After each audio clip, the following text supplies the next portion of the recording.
আগামী কয়েক মাসে মালয়েশিয়া 1 থেকে 1.5 লক্ষ বিদেশি শ্রমিক নিতে পারে। লোক দেওয়ার ক্ষেত্রে বাংলাদেশকে সর্বোচ্চ অগ্রাধিকার দেওয়া হবে।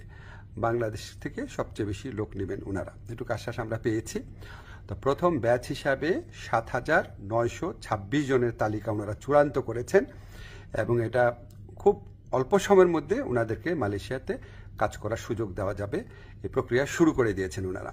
তো আমরা অনুরোধ করেছিলাম বাংলাদেশে যারা রিক্রুটিং এজেন্ট আছে তাদের সবার জন্য যেন উন্মুক্ত করে দেওয়া হয়, যাতে সবাই লোক পাঠানোর সুযোগ নিতে পারে। এটা আমরা অনেক ভালোভাবে বুঝিয়ে বলেছি, তো ওনারা বলেছেন ওনারা এটা ভালোভাবে বিবেচনা করে দেখবেন, আমাদেরকে অচিরেই ওনারা এই ব্যাপারে সিদ্ধান্ত জানাবেন। আর আমি বলেছি যে মালয়েশিয়ার যারা ইরেগুলার হয়ে গেছেন, যে শ্রমিক ভাইরা আছেন, তাদেরকে রেগুলারাইজ করা বা বৈধ করা যায় কিনা। তো ওনারা বলেছেন ওনারা মাঝে মাঝে এটা করেন, আর গত বছর করেছেন।